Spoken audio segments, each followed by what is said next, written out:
Šiandien su mumis čia yra psichologė, psichoterapeutė, kognityvinės elgesio terapijos Irena Pėstininkienė, kuri šiandien būtent ir aptars apie visą poilsį. Tai sveiki, Irena. Sveiki, sveiki. Taip, tai visų pirma, kažkaip galvojame, vat, nuo ko pradėti visą tą temą, nes jinai yra pakankamai plati. Ir kaip ir irgi norėjom kažkaip taip pabrėžti, kad tas poilsis, jis nėra susijęs vien tik su darbu, tai labai persipina su asmeniniu gyvenimu, ar ne, kaip mes jaučiame savo kažkokioje aplinkoje. Ir gal vat pirmas toks klausimas, ką aš norėčiau užduoti psichologijai, tai vis dėlto, kodėl yra svarbus tas poilsis, ar ne, kuo jis yra svarbus mums? Taip, turbūt dėl to ir kalbam, kad yra svarbus tam, kad funkcionuotume, tam, kad būtume laimingi, tam, kad galėtume dirbti, džiaugtis santykiais ir daryti gyvenime tai, ką mes norim, jausti gyvenimo prasmingumą ir būtume iš tikrųjų sveiki, nes tai tiesiogiai susijęs su mūsų fizinė ir psichinė sveikata, o tai susijęs su visom mūsų gyvenimo sritim. Tai dėl to šiandien ir kalbam. Ir dar turbūt dėl to kalbam, kad netaip lengva kartais pailsėti iš tikrųjų ir atstatyti jėgas ir išlaikyti tą balansą. Tai dėl to šiandien turbūt ir tą seminarą. Ačiū, kad pakvietėt. Tikrai labai gera dalintis, nes tikrai pati žinau, kad iš klientų ir dabar vasarą, tai tikrai labai ir visus metus labai svarbi tema yra kartais. Tiesiog mokomės ilsėtis iš naujo, mes mokomės ilsėtis. Dėl to. Tai kaip tada vis dėlto galime mes atpažinti, kada to poilsio jau reikia? Kas signalizuoja mums, kad mes jau esam galbūt pervargę ir reikėtų save sustabdyti? Turbūt tokie požymiai, kada jau mes jaučiam, kad mūsų gyvenime vyksta kažkas ne taip, mes jaučiamės ne taip. Kartais mes pirmuosius požymius kažkur tai praleidžiam, nepastebim. Tai atkreipiame dėmesį, tiesiog prašom atkreipti dėmesį į tai, kad jeigu sutrikęs miegas pagrindas mūsų labai visos fizinės ir psichinės sveikatos, tai sutrikęs miegas, kritęs darbingumas, tiesiog paprasčiausios emocijos, pirmas perdegimo sindromas yra dirglumas ir sarkazmas, kada mes pradedam pykti tarsi ant viso pasaulio, kada tiesiog jaučiam, kad paprasčiausiose situacijose mes netenkam kantrybės, kur anksčiau turėdavom kantrybės. Tai tie pirmieji požymiai tokie, sunku bendrauti, nesinori bendrauti. Tai aišku jau tokie vėlesni požymiai, kur nesinori keltis iš lovos. Arba nemiegam, arba galim miegoti ištisom parom. Tai yra labai daug simptomų, kur mums signalizuoja, kad mūsų resursai fiziniai ir emociniai baiginėjasi ir mes jau juos turim pakrauti ir pailsėti. Tai tokie atpažinimo pagrindiniai turbūt. Tai taip, iš esmės, atsirandanti to tokia apatija viskam, ar ne, ir tas per didelis toks kaip ir stresas, pervargimas. Tai ar yra kažkoks skirtumas tarp tokio kaip ir trumpalaikio galbūt jaučiamo streso ir tarp ilgalaikio, kai jis yra, taip užsitęsęs pakankamai ilgai? Tai trumpalaikis stresas ir apskritai, jeigu apie stresą kalbam, tai trumpalaikį stresą mes pakankamai gerai toleruojam, jeigu tai kažkokios įprastos stresinės situacijos, kurias mes įveikiam ir jeigu jos labai stipriai ilgai nesitęsia. Tai mūsų organizmas, aišku, išskiria adrenaliną, mes jau žinom tas reakcijas pabėg arba kovok, streso hormonai ir taip toliau. Bet mes mūsų kūnai, mūsų psichika geba į tai reaguoti atitinkamai ir praėjus stresoriam, praėjus kažkokiom situacijom, mes galim atstatyti jėgas. Ilgalaikis stresas, jis gali tapti lėtiniu, jeigu tai užsitęsia problemos, jeigu mes patys neprisižiūrim savęs, pavyzdžiui, tiesiog galim neturėti labai daug problemų, bet trikdyti miegą savo ir kada smegenys mūsų nepailsi, tai gali tapti tiesiog lėtiniu ilgalaikiu stresu, po truputį jaustis blogai. Tai ilgalaikį stresą iš tų požymių, kada jau daugiau negu 2 savaitės mes neatsistatom, negalim miegoti, iš tikrųjų, jeigu ir norim neužmiegam, arba atsibusdinėjam, arba per ilgai neužmiegam, kai sunku bendrauti, tai ką ir minėjau, tie jau tokie, kur mes patys nebeįveikiam, jau kažką darom, bet jau nebeveikia tie patys dalykai, kuriuos naudodavom, kad atsistatyti. Tai ilgalaikis stresas gali būti tikrai, pirmuosius požymius galim pražiūrėti. Tai reikėtų taip maždaug 2 savaitės ir žiūrėti, kad jau atsistatyti, kažką daryti, kažką keisti, ilsėtis, miegoti, atsitraukti nuo kažkokių veiklų arba tiesiog kreiptis pagalbos kažkokios, tai pasitarti ir pasikonsultuoti. Bet tas užsitęsęs toksai stresas, ar ne, ir jis daro kažkokią įtaką mūsų ir poilsiui, ar ne, kad mes galėtumėm tinkamai pailsėti. Taip, tai labai daug kalbu apie miegą, psichoterapijoje ir gydom miego sutrikimus. Kartais nuvertinam tai, kad mes turim laikytis miego režimo.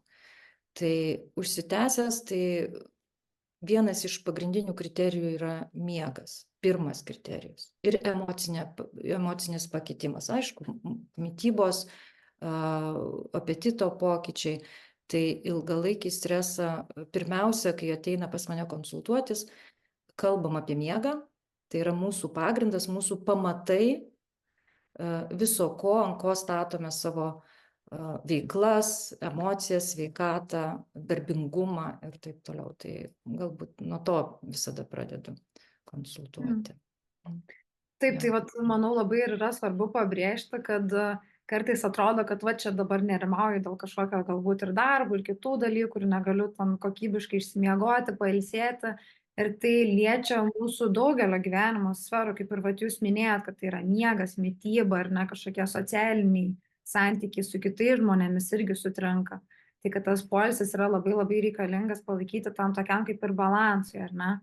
Ir tada gal mes ir galim pereiti prie to, kad dabar labai svarbi tema yra ir perdegimas, ar ne, kur žmonės ant tiek nusidirba, nusivaro, kad jie perdega ir iš vis tada nieko nebenori. Tai kokios galbūt yra dažniausios to perdegimo priežastis, ką jūs esate pastebėjus gal ir savo praktikoje? Dažniausiai, kai kalbam apie perdegimą, tai mes turbūt kalbam apie tų darbų gausą, kada žmogus tikrai bėga, dirba, mes visi dauguma kenčiam šiais laikais nuo tempo gyvenimo, aišku, gyvenam ne tik darbe, dar ir šeimose, tai ir perdegam, ne, sudeginam save. Tai perdegimas dažniausiai pasireiškia kažkokiu persidirbimu. Kas įtakoja? Per didelis tempas ir jeigu kalbam apie darbą, tai mūsų psichika pavargsta dažniausiai. Tokie stresoriai yra, kuomet mes dirbam su žmonėm, labai daug atiduodam savęs, bet nepapildom savo resursų, darbo krūvis. Ir jeigu dalintis mokslinius tyrimus, kuriuos nagrinėjausi, tai vienas toks mokslinis tyrimas kalbėjo apie tai, kad darbo stresogeniškumas, kurį mes patiriam ir perdegam, labai priklauso nuo išorinio spaudimo ir labai mažos kontrolės, kad ką aš galiu padaryti. Tai tokiuose darbuose, kur mes turim didžiulius iššūkius, bet labai nedidelį pojūtį, kad aš galiu susidoroti. Ir apskritai stresas yra mūsų reakcija į tam tikrus dalykus, kurių mes jaučiam, kad neįveiksim. Tai yra labai svarbu atitinkamas krūvis, tempas, reikalavimai ir augimas turbūt, galimybė augti darbe, pavyzdžiui, ir aišku turėjimas balanso, nes mes, jeigu turim perkrovą darbo, mes patiriam ne tik darbo ir poilsio, bet ir apskritai viso gyvenimo balansą, nes mums neužtenka laiko šeimai, bendravimui, tiems dalykams, kurie mus atstato, mūsų darbingumą ir mūsų sveikatą, tiek psichinę, tiek emocinę. Tai perdegimas vienas iš, yra dar ir kitos problemos, tai yra depresijos, nerimo sutrikimai, su kuriais labai dažnai kreipiasi panikos atakos, ir tie patys miego sutrikimai, santykių problemos, nes jeigu mes pareinam perdegę, mes nepajėgiam kokybiškai bendrauti. Ir tada kartais ateina žmogus su santykių problemom į psichoterapiją, o iš tikrųjų mes atrandam perdegimą, depresyvias nuotaikas, dėl to, kad prarado balansą gyvenimo iš esmės darbo ir poilsio. Tai kartais po tokiom paviršutiniam kitokiom problemom slypi labai gilios problemos. Tai vat labai svarbu laiku pastebėti ir laiku atstatyti tą balansą. Tai nėra lengva, ne visuomet. Taip. Taip, tai vat, man labai patinka, kad jūs pabrėžėt, kad viskas labai yra susiję, ar ne, kad kartais ten darbe gali neturėti kažkokios motivacijos, nes galbūt namie ne viskas yra gerai ten santykiuose, ar ne. Tai vat, kadangi viskas yra labai susiję, reikia save ir prižiūrėti, stebėti, nes vat, gali būti ir nerimo kažkokiu apraiškų, ar ne, panikos atakų, tai svarbu išsiaiškinti, iš kur jos kyla. Ir kadangi jūs jau vat, užsiminėte apie tą gyvenimo visą balansą, tai kaip jisai gali galbūt padėti išvengti to perdegimo? Kokiais būdais? Iš tikrųjų, vat, apie tą poilsį, žinoma, poilsio, jeigu mes balansą prarandam, kažkokia gyvenimo sritis būna apleista ir labai dažnai prie perdegimo yra poilsio trūkumas, savo asmeninio gyvenimo trūkumas. Ir man labai patinka, kad mes apie poilsį kalbam vasarą, kada jau gal kažkas atostogavę, gal kažkas ruošiasi atostogauti, o gal jų stresas yra toks, kad jie vasarą neturės atostogų, tai labai labai verta kalbėti bet kuriuo atveju apie tai, kaip mes galėtume pailsėti nepriklausomai nuo to, ar mes turim atostogas ar neturim. Tai aš šiandien norėčiau akcentuoti keletą būdų, arba gal net lygmenių tokių, kaip mes galim ilsėtis ir kaip mes galim pasiekti to jėgų, psichinių ir emocinių ir fizinių atstatymų. Tai pirmas toks būdas, aišku, tai yra fizinis poilsis, apie ką jau mes ir pradėjom kalbėti, miegas, bet nebūtinai tik miegas. Turėtume truputį, šiandien dar kalbėsiu daug apie dėmesingumą, tai dėmesingumą savo, ko mums iš tikrųjų trūksta. Jeigu mes sėdim daug prie ekranų, jeigu mes fiziškai esam pasyvūs, labai mums reikia aktyvinti mus. Sportas, vaikščiojimas, žaidimai, įvairiausi netgi kvėpavimo pratimai, tai, kas mus aktyvuoja. Jeigu mes persidirbam ir fiziškai pavargę, mums tiesiog kartais reikia pagulėti, paskaityti, ramiai pavaikščioti ir taip atstatyti, nusiraminti, stabtelti. Tai fizinis aktyvumas arba fizinis poilsis yra svarbus, bet visi poilsiai, kuriuos aš paminėsiu, tai yra labai individualu. Mes turim atkreipti dėmesį į tai, ko mums iš tiesų reikia. Ir tai yra tokia labai savižina. Aš skatinu savo klientus ir mindfulness, kuomet vedu, būtent įsisąmoninti savo poreikius ir savo ribas, kur aš jau peržengiau savo galimybių ribas, kur aš paneigiau savo kažkokias tai ribas. Tai va, tai fiziniai poreikiai yra labai svarbus ir fizinis lygmuo turbūt vienas iš pirmųjų, kurį reikėtų atkreipti dėmesį, nes jeigu mūsų kūnas pavargęs, jeigu mūsų kūnas sustingęs, mums kūne blogai jaustis, jeigu mūsų kūnas skauda, kartais net nuo emocijų skauda kūną, tai mums labai sunku jaustis emociškai gerai, jeigu kūnas jaučiasi blogai. Tai ir baseinas, plaukiojimas, ir masažai, visi tie dalykai yra labai naudingi mums, atkreipiam dėmesį, ko mums iš tikrųjų reikia. Kitas lygmuo tai yra psichinis, mentalinis, minčių, emocijų. Mūsų psichika patiria šiais laikais labai daug stimulacijos. Nekalbant apie socialinius tinklus, bet labai daug informacijos, bendravimo, bėgimo, lėkimo, labai daug turim žinoti, visur norim būti, su visais pabendrauti. Tai mūsų psichikai taip pat reikia stabtelėjimo, pabūti tyloje, pabūti su mylimai žmonėm, pabūti su žmonėm, kurie iš tikrųjų, kur mes galim atsipalaiduoti. Esame priimami, toleruojami, su pozityviais žmonėmis mes labai gerai pailsim. Bet kartais mums reikia tiesiog pabūti ir vienumoje, jeigu mes dirbam ypatingai su žmonėmis. Tai psichinis lygmuo mums irgi labai svarbus. Nėra lengva, ne visuomet lengva nuraminti mintis. Tai yra vienas mūsų didžiausių iššūkių.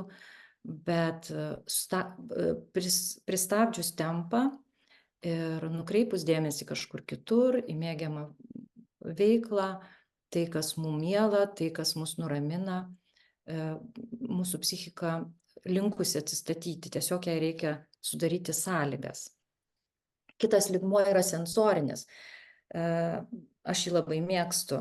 Tai yra mūsų ilsėtis, naudojant mūsų 5 sensorinius kanalus. Tai yra mūsų rega, klausa, lytėjimas, skonis ir uoslė. Tai jeigu kalbant apie regą, tai labai gerai mus atpalaiduoja, aišku, gamta, malonūs vaizdai, tiesiog akių poilsis, jeigu mes sėdim ilgai prie ekrano, tiesiog leisti akims paklaidžioti po aplinką. Ir aišku, jeigu atostogos, vasara puikus metas tiesiog išeiti į gamtą ir mėgautis. Ir tai daryti sąmoningai, atkreipiam dėmesį tiesiog į detalės, į medžius, į paukščius, į mišką, į kiemą, ar tiesiog į vieną gėlės lapelį. Tai tyrinėjimas, smalsumas ir norėjimas, pastangos, dėmesingos pastangos matyti kuo daugiau ir tyrinėti akimis pasaulį mus iš tikrųjų atpalaiduoja, tai yra dėmesingumo praktikos. Ir tą tikrai labai taikau ir pati, ir mokau savo klientus. Kitas sensorinis kanalas - garsai. Mūsų atpalaiduoja muzika, mūsų atpalaiduoja gamtos garsai. Kažkokie tai mėgiami, tai, ką mes mėgstam asmeniškai, galim rinktis. Rinkime sąmoningai, rinkimės atkreipti dėmesį į malonius garsus. Pabūkim toje aplinkoje, kur jų yra. Ir tai irgi veikia, labai stipriai veikia mūsų smegenis ir atpalaiduoja. Lytėjimas, pojūčiai atpalaiduoja, ilsimės, masažas, apsikabinimai, tiesiog gamtoje galim tyrinėti, liesti medžio kamieną, maudantis, ką aš labai mėgstu, plaukioti ir atkreipdėmėsi į vandens pojūčius, ką duoda, kokį pojūtį odos paviršiuje. Tai labai labai irgi stipriai veikia mūsų smegenis ir labai labai atpalaiduoja. Skonis, ilsėkimės ragaudami naujus patiekalus, smalsaukim. Smalsumas apskritai, smalsumas ir dėmesingumas yra labai gera emocija. Smalsaukim, ragaukim, mėgaukimės, sulėtinkim tempą net ir valgydami. Tai irgi duoda ir tai galim naudoti kasdienybėje šitos dalykus. Uoslė, uoskim gamtą, jūros, vėjo kvapą, gėlės, rožės, atsirinkim tai, kas mus iš tikrųjų nuteikia gerai. Tai 5 sensoriniai kanalai, kurie visą laiką su mumis. Aš visada stengiuosi įkvėpti žmonės, sakau, tiesiog mes viską turim po ranka, visą tai kiekvieną minutę yra su mumis. Ir tai labai labai stipriai veikia mūsų smegenis. Ir jeigu mes tai darom dėmesingai, mes atsipalaiduojam, pabūnam čia ir dabar ir pajaučiam malonumą. Tai labai, labai galima, šitas įrankis, jisai gali būti naudojamas ne tik per atostogas, bet ir kasdienybėje, tą praktikuoju tikrai ir labai labai rekomenduoju daugeliui. Pailsėti galima skiriant laiko kūrybai. Dar vienas dalykas, kurį mes galim naudoti, kūrybai ir menui. Atpalaiduoja, kaip minėjau, gražūs vaizdai, malonūs vaizdai, jeigu esam nebūtinai mums būti menininkais, bet tyrinėti meną, lankyti, įvairiausius būdus, meno rūšis, koncertai, teatrai, parodos ir tiesiog praktikuoti kūrybiškumą patiems. Kūrybiškumas yra mūsų psichologinė stiprybė, kurią mes galim praktikuoti netgi ir kasdienybėje. Mes kūrybiškumą dažniausiai susijęm su menu, bet kūrybiškumas nėra tik tai menas. Kūrybiškumas yra tiesiog kažko naujo padarimas. Mes galim būti kūrybingi gaminant naują patiekalą per atostogas ar savaitgalį. Galim būti kūrybingi ieškodami kažkokio sprendimo, planuodami savaitgalio atrakcijas, bendravimą, kažką padaryti nestandartinio. Ir apskritai mūsų smegenys labai gerai atsinaujina, kai mes išeinam iš kasdienybės, iš automatizmo ir darom naujus dalykus. Tai irgi galim, tiesiog kartais nereikia labai daug laiko. Ir kasdienybė, ir savaitgaliais per trumpą kažkokį tai momentą mes galim padaryti kažką neįprasto ir būti kūrybingiems. Ir skatinu būtinai į tai pasižiūrėti tiesiog labai su lengvumu, paprastumu. Ir tai irgi padeda atsipalaiduoti ir pailsėti. Kitas lygmuo - emocinis poilsis, būtinas visiems. Tai yra mūsų emocijos, mes gyvenam, mus valdo emocijos. Emocijos duoda impulsus kažką veikti. Jeigu mes liūdni ir tai nenorim bendrauti, jeigu mes pikti, impulsas yra kažką sakyti, bartis arba kovoti, ne? Tai tas mūsų emocinės labai, jos yra vienas nepatvariausių mūsų dalykų. Emocijos visą laiką banguoja ir jom reikia kartais irgi subalansavimo. Ypač tiems, kaip minėjau, kurie dirba su žmonėmis, kurie turi daug įtampos. Ir labai svarbu išmokti atpažinti emocijas, ką jos mums sako ir ką jos mums signalizuoja. Ir būtent emocinis atsakas, kaip ir minėjau, toks neįprastas, pavyzdžiui, įprastus dalykus, ko anksčiau nebuvo, gali signalizuoti, kad mes pavargom. Tai būti dėmesingiems savo emocijom ir leisti savo sulėtinti vėlgi tempą, pabūti su mylimais žmonėm, labai gerai suartina mūsų santykius, su kitais gerina tuomet, kada mes su žmonėmis patiriam geras emocijas. Tai rinktis būtent tuos žmonės ir tas veiklas, kad kartu patirtume geras emocijas. Būti su tai žmonėm, kurie būtent suteikia emocijas tokias, kad mes jaučiamės mylimi, mes jaučiamės, kad mumis džiaugiasi, kad mūsų laukia. Tai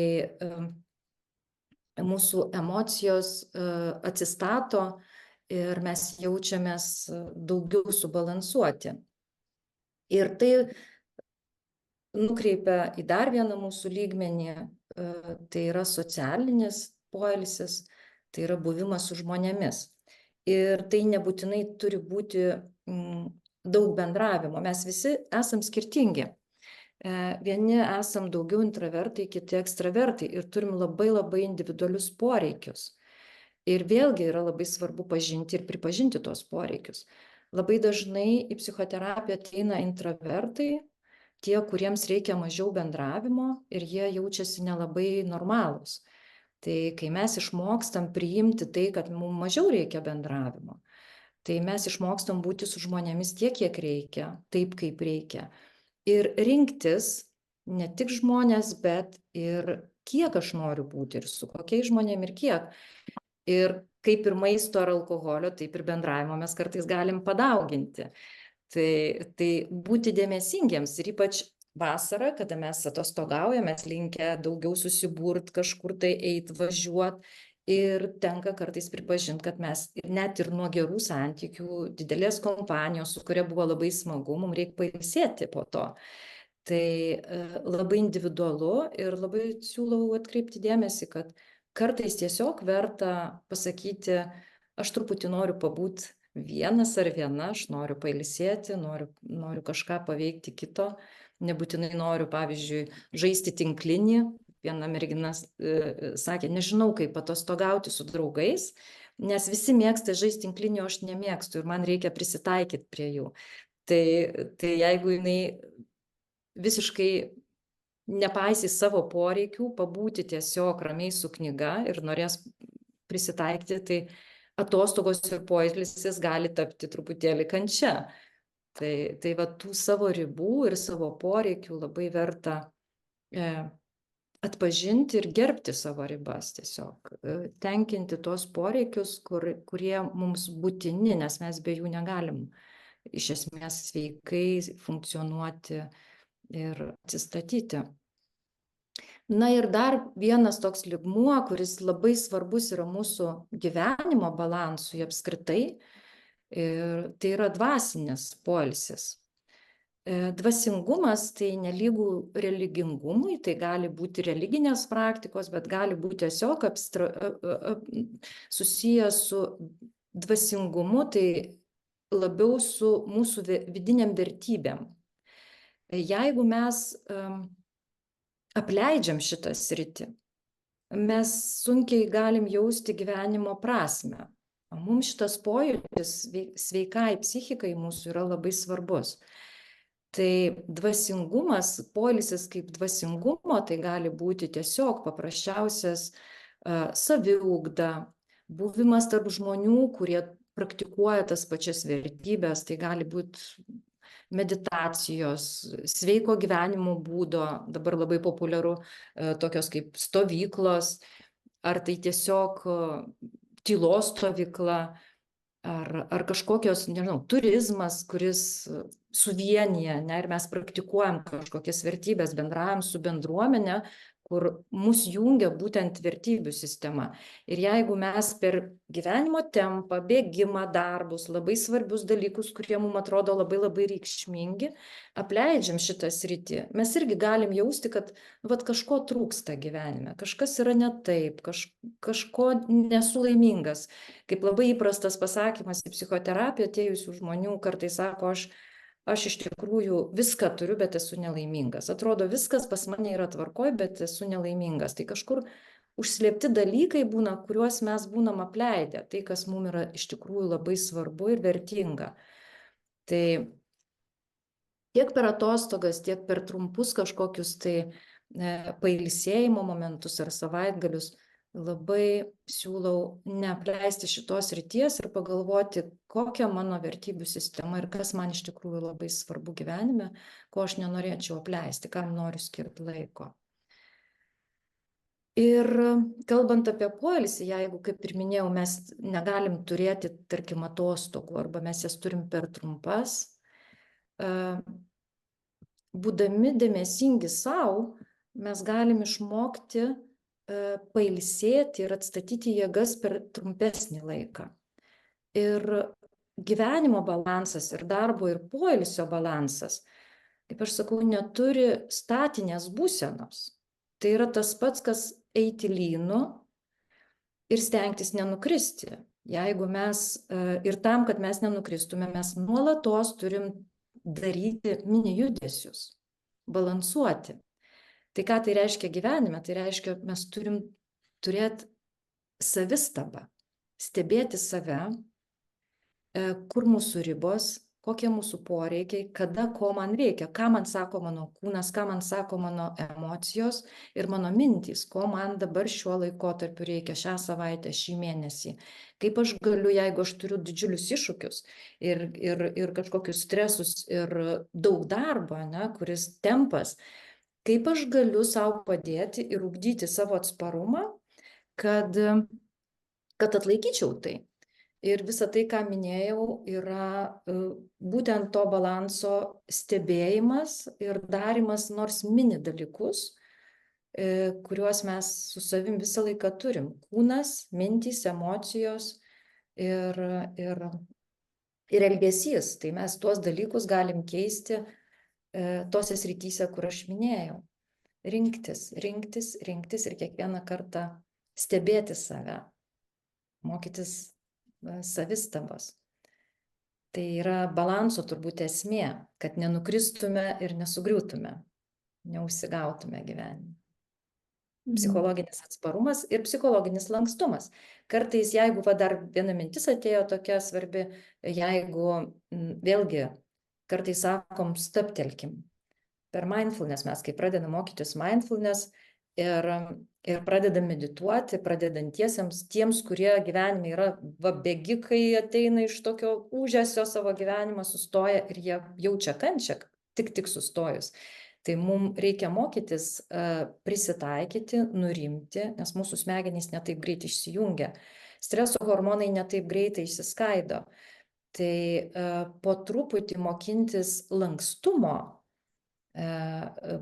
įvairovės gyvenimo ir neužakcentuoti tik tai vieną kažkurią sritį gyvenimą.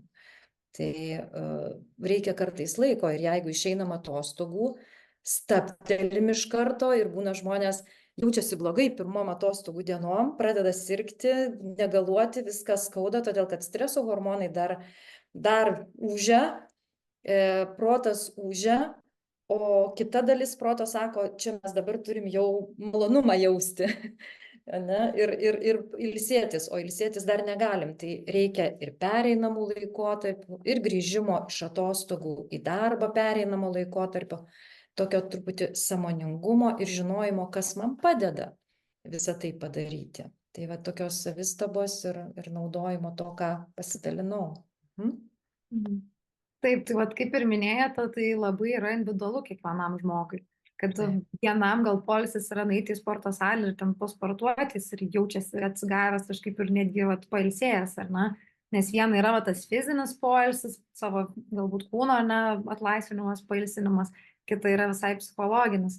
Ir man kažkaip pat irgi dar norisi labai pabrėžti tą dalį, kad nebūtina yra išvažiuoti čia pat kažkokių didelių atostogų, ten 2-3 savaitėm į kitą šalį, kad mes galėtume kokybiškai pailsėti, ar ne, nuo visų darbų. Kad tai gali būti ir va, tokie maži dalykai, kur mes kartais netgi pamirštame, kad mes galime tuo džiaugtis. Kažkoks va, paprastas pasivaikščiojimas, paukščių stebėjimas. Labai tokie maži va, dalykai susideda į visumą ir jie duoda tokios laimės žmogui. Taip.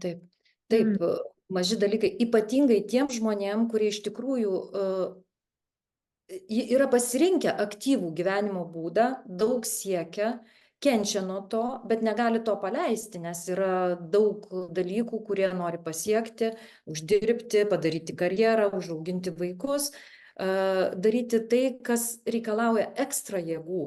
Tai yra būtina išmokti pailsėti ir atsipalaiduoti per trumpą laiką. Tas yra labai svarbu. Ir mūsų psichika gali mokytis. Apskritai mūsų smegenys, vat ką dar labai akcentuoju, mūsų smegenys visą laiką mokosi. Ką mes bedarytume, jos visą laiką mokosi ir linkia funkcionuoti labai didelę dalį automatiškai. Todėl mes, jeigu mokomės bėgti, nuolatos, nežinau, skrolinti socialinius tinklus, visą laiką gauti labai didelę kiekį informacijos, nerimauti, ar tai bus gerai, ar pakankamai, ar priims, ar patiksiu, ar spėsiu. Jeigu mokom smegenis nerimauti, tai jom labai sunku išsijungti. Tai ir mes išbalansuojam savo vėlgi, daug kalbų psichoterapijoje, simpatinę, parasimpatinę nervų sistemą, kurios atsakingos už aktyvavimą ir nusiraminimą. Tai didžioji dabar to tempo gyvenimo ir siekių, ta socialinė dalis žmonių, jie kenčia iš tikrųjų nuo pertemptos, aktyvuotos sistemos savo. Ir kai reikia nusiraminimo sistemą, o jos automatiškai veikia, jos išsibalansavę būna, tai padaryti yra labai sunku, tai mums reikia mokytis tai daryti iš naujo, jeigu jaučiam, kad mes to negalim šiaip savaime padaryti. Tai priklauso nuo mūsų sveikatos. Ir jeigu mes tai darom nors trumpus intarpus, per dieną mes sakom, neturiu laiko ilsėtis, mums per dieną užtenka poros bent jau 5-10 minučių stabtelėjimų, kad nusiraminti, kvėpavimo pratimai, dėmesio nukreipimas į kūną, į mintis, susibalansavimas, į išorę, sulėtintas tempas, valgymo, atsigėrimo kavos, pasivaikščiojimo. Mūsų atstato, gali atstatyti, mūsų smegenys išmoksta, jos lankstesnės pasidaro. Tai mums reikia to mokytis ir labai labai vertinga turėti tokius įgūdžius, ypač tiems, kurie tikrai labai daug dirba. Tai gali apsaugoti nuo perdegimo ir nuo labai didelių problemų iš tikrųjų. Sveikatos. Taip, tai vat dabar kaip tik į visą šitą temą mes dar ir turim žmogaus klausimą. Mūsų pat ir klausia, kaip kokybiškai ilsėtis, jei paturi nerimą dėl to, kad grįžus iš atostogų laukia daug darbų. Ir manau, čia tokia didelė yra problema ir tikrai ne vienas žmogus tai jaučia. Taip. Ką jūs apie tai manote? Taip, tai vat čia ir yra ta sunkioji dalis, kur mums sunku išjungti mūsų protą ir žinojimą. Bet aš taip sakau, atskirkim žinojimą nuo nerimavimo ir nuo galvojimo. padėkim į šoną. Kartais ne tik per atostogas, bet ir išeiti iš darbo yra sunku. Fiziškai išeinam, o mintimis ir galvojimu nebeišeinam. Arba mes prasinešam jį, arba mes liekam darbe, visą vakarą galvojam, naktį galvojam ir atostogų galvojam, kad mes dar turim to darbo. Tai tiesiog vėlgi sąmoningumas, mokymasis čia ir dabar. Kartais tikrai tenka kreiptis į specialistus, kad išmokti tvarkyti su mintim, tai nėra taip lengva, nes mintys jos nėra materialios, jos gali bet kada kilt. Mes dar pagalvoję kažką dar reaguojam į jas, kartais būna taip, kad pykstam dėl to, kad mes galvojam, nervuojamės, kad mes galvojam ir tada užsisuka visas kamuolys minčių. Tai ir tai gali apkartinti visas atostogas. Tai rekomenduočiau tokiu atveju, kaip ir išeinant iš darbo vakare, taip ir išeinant į atostogas, pasakyti savo, kad šiam momentui mano darbas baigtas. Tikrai rekomenduoju labai pergalvoti, ką aš galėjau padaryti ir ką padariau jau ir pasakyti, nes mūsų protas neįsijungia, tarsi dar turiu, visą laiką galvoju, ką turiu padaryti. Tai labiau kreipti dėmesį į tai, ką aš jau padariau ir bandyti nukreipti dėmesį per atostogas į tai, į čia ir dabar. Tai, ką sakiau, tiesiog sensoriką naudoti, būti čia ir dabar, kreipti dėmesį į kitus dalykus ir aišku, labai svarbus įgūdis - mokėjimas paleisti mintis. Kartais, jeigu mums neišeina paleisti, aš rekomenduoju tokį pratimą, kad jeigu protas nenurimsta, tiesiog atsisėsti, paskirti savo laiko, 15-20 minučių, nedaugiau, kažkokią konkrečią vietą ir laiką, tarsi darbą suplanuoti, tuo metu atsisėst ir pradėti galvoti apie tai, ką aš turėsiu daryti, kaip galbūt planą padaryti, gal tiesiog leisti to mintim, išrašyti jas 15-20 minučių nedaugiau ir pasakyti, kad aš jau apie tai pagalvojau ir dabar per atostogas daugiau tam laiko neskirsiu. Ir kiekvieną kartą, kai kyla vėl mintis, vėl savo priminti, kad aš jau apie tai pagalvojau ir kai praeis atostogos, tada apie darbą vėl galvosiu. Ir kartais, tikrai pavyksta, paklūsta protas ir nuolat, kaip ir sakiau, balansas. Mes visą laiką, jeigu kilo, mes vėl turim atstatyti kažkokias tai paleidimą minčių, nukreipimą dėmesio į kitus dalykus, kuriuos aš noriu dabar daryti. Bendrauti su žmonėms, skaityti knygą, užimti mūsų smegenis kažkuo kitu. O žinojimo mes atsimenam, bet mus tai kartais gali tiesiog mes žinot, kad turim darbo, bet tai nebūtinai turi kankinti ir nuolatos galvoti. Tai reikia valios pastangų truputį išmokti paleisti. Tai va, tuos dalykus, kurių mes per atostogas apsisprendžiam, pavyzdžiui, nedaryti. Ir aišku, mes žinom tuos patarimus, kad jeigu mums reikia e-mailus paskaityti, laiškus ar atrašyti, tai daryti tik tai kažkokiu momentu, nuolat netikrinti ir taip toliau, ir taip toliau. Tai tuos dalykus mes jau turbūt žinom ir tai irgi padeda truputį atsitraukti ir nuraminti protą. Bet mintys yra vienas toks sudėtingesnis konstruktas. Mums lengviau pakeisti elgesį, pailsinti protą, taip keičiasi emocijos, bet mintis paleisti mums reikia irgi, sunkoka kartais būna. Jeigu ypatingai mes išmokinę būnam nuolat galvoti ir nerimauti. Tai va. Kartais tenka kreiptis į specialistus, kad tiesiog reikia kartais ilgesnio laiko, praktikų, išsikalbėjimo, išsiventiliavimo, turbūt permąstymo santykio, kas aš esu, kodėl aš taip galvoju, kaip čia man, kas manyje veikia, koks santykis su darbu, su savim, dėl ko aš taip sureikšminu, kodėl aš negaliu pailsėti, gal reikia tiesiog mokytis ilsėti. Tai galbūt toks trumpas atsakymas, pabrėžiant, kad mintis yra vienas sudėtingesnis mūsų dalykų, jeigu mes turim tą kančią galvoje savo. Taip, ir tam reikia darbo, nėra taip, kad pagalvojau vieną kartą ir viskas, dabar jau neberimausiu ir viskas čia bus gerai. Čia yra toks nuolatinis darbas, kur mes patys save turim mokytis arba kreiptis į specialistus ir gražiai eiti per tą kelionę, ar net ten išmokti, kaip su savo mintim dirbti. Tada mintis keičia elgesį ir visas tas toks gražus ratas ar neina. Ir turim dar vieną klausimą apie darbą iš namų, ar ne? Ir čia Taip. ateina ta tema gyvenimo balansas, ar ne? Asmeninis gyvenimas ir darbo gyvenimas. Ir žmogus rašo, kad atrodo dirbu visada, bent jau galvoje, kaip Mhm. neturint fizinių durų uždaryti emocinės darbo duris. Mhm. Kai dirba iš namų.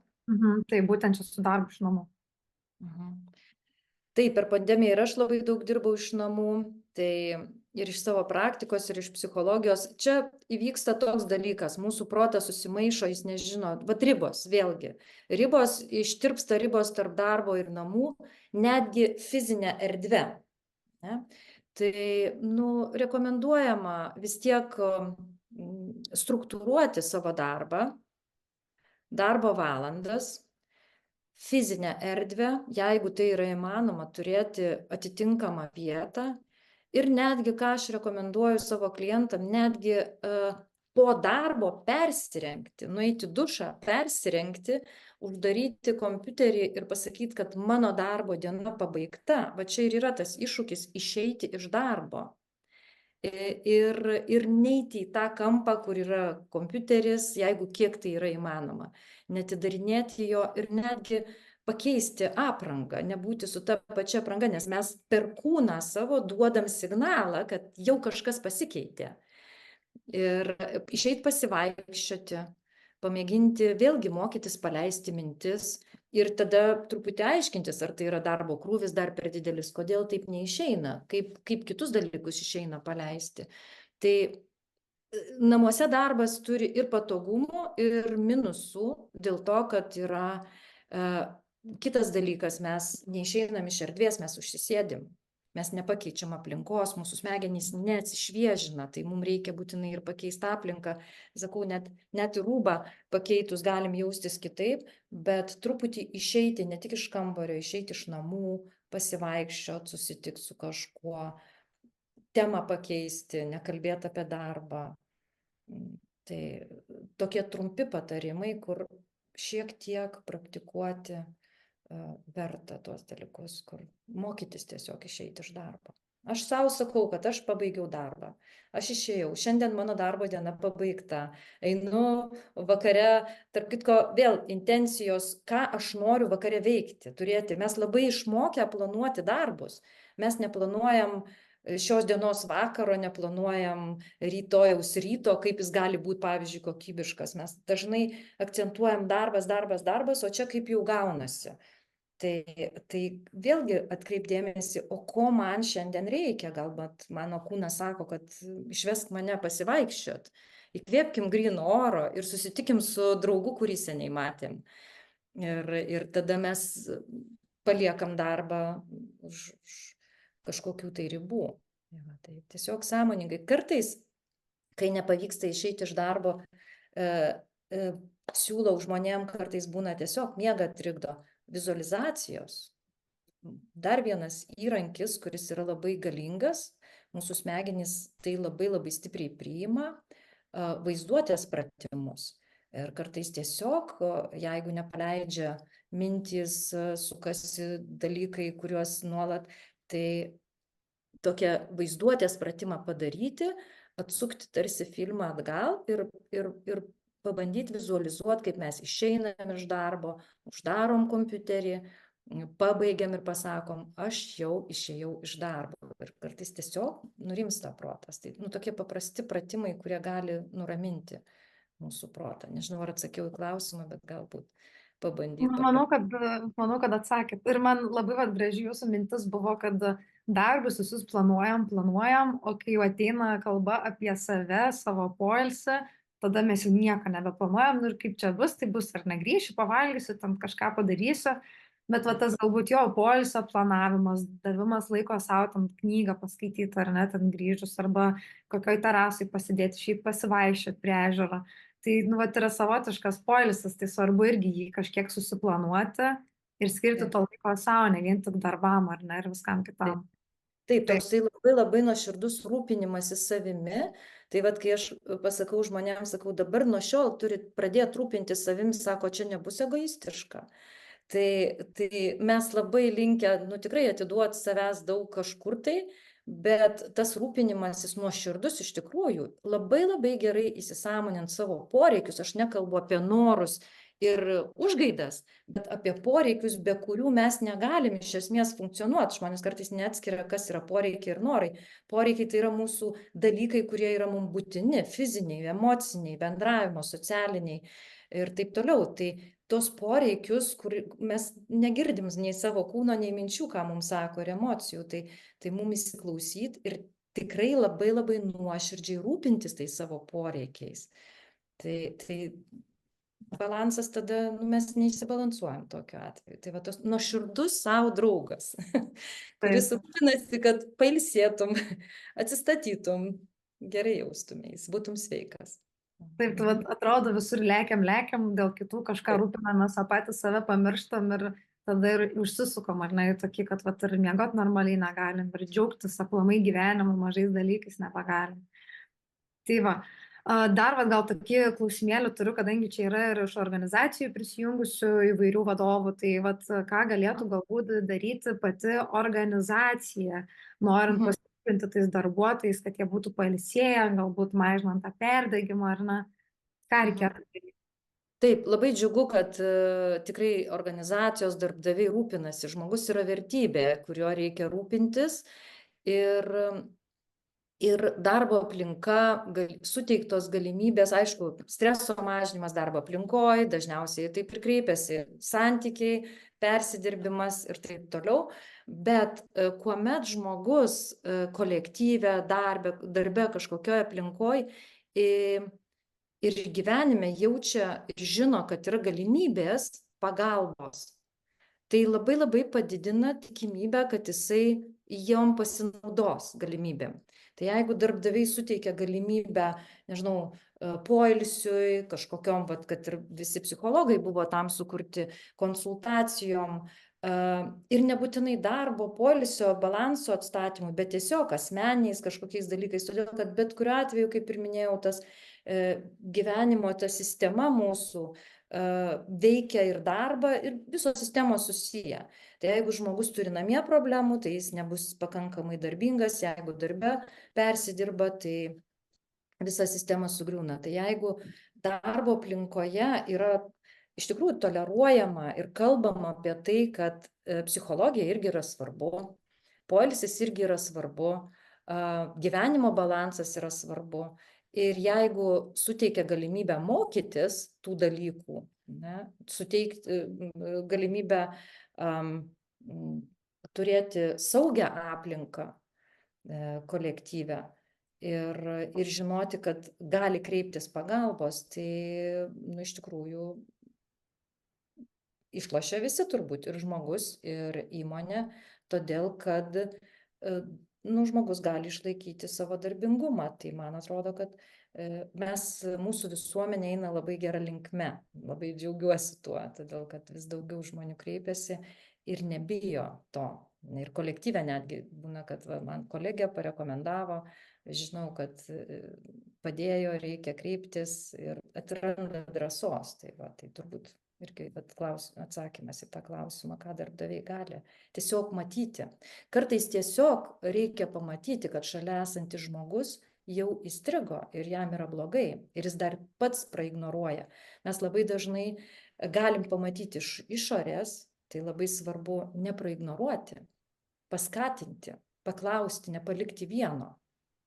Nes žmogus kartais tiesiog, jeigu būna pervargęs ir perdegęs, apatijoje, tam tikra būsena kartais žmogui jau nebeleidžia judėti į priekį ir jis pasiduoda. Ir tada išorinė pagalba, pastebėjimas ar vadovų, ar kolegų, ar tarpinių vadovų, tiesiog pastumėjimas, mes visada gerai jaučiamės, kai jaučiam, kad mumis rūpinasi, kad mus palaiko. Apskritai socialinis bendravimas ir socialinis kontekstas yra gydantis. Jeigu mes turim su žmonėm teigiamą ryšį, todėl ir psichoterapijoje gydomas ryšys labai daug duoda. Tai kartais žmogus tikrai neturi kur išsikalbėti, ar šeimos neturi, ar tos problemos būna per sudėtingos, kad su kažkuo savu kalbėti. Tai tos pagalbos ir nepraleisti pro šalį, nepraignoruoti ir kenčiančio. Taip, ir aš manau, pas mus vat, visuomeniai dar yra tokia stigma likusi, kad vat, aš čia turiu jau labai blogai jaustis, kad aš galėčiau kreiptis ten pas psichologą, nes visiems atrodo, kad nu, vat, dabar tai nebent čia jeigu tik depresija, savižudybė, tada jau eini pas psichologą. Bet vat, jeigu yra ten mitybos problemų, miego problemų, perdegimo ar ne, tai čia irgi yra labai labai svarbios problemos ir jos kenkia mūsų gyvenimo kokybei, ar ne, o gyvenimo kokybė irgi jinai įtakoja ir tą patį darbą, ir mūsų produktyvumą, ir motyvaciją visame kame. Tai gal kažkaip taip norėtųsi dar ir paskatinti žmonės nenuvertinti savo kažkokios problematikos, nes niekada nėra taip, kad, nu, va dabar aš nepakankamai blogai jaučiuosi, kad galėčiau kreiptis į specialistą. Tai vat, gal jūs netgi iš savo praktikos gali truputėlį pasakyti, nes kartais vat, gali gal žmonėm atrodyti, kad jeigu aš kreipiuosi pas tam psichologą, psichoterapeutą, tai dabar aš jau čia 2 arba 10 metų turėsiu jį pas jį.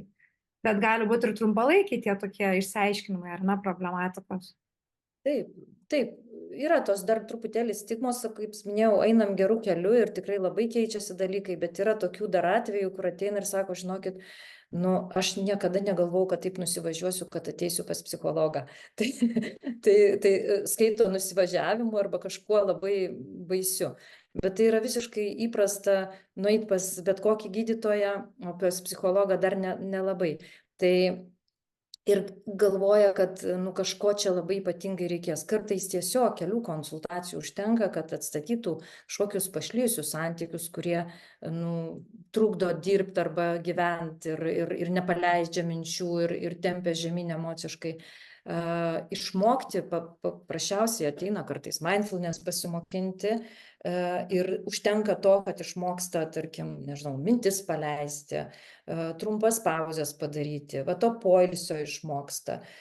Tiesiog kartais psichoedukacijos reikia ir išsiaiškinti vat, individualiai, nes aš šiandien kalbu, daug akcentavau, kad yra individualūs dalykai, ne?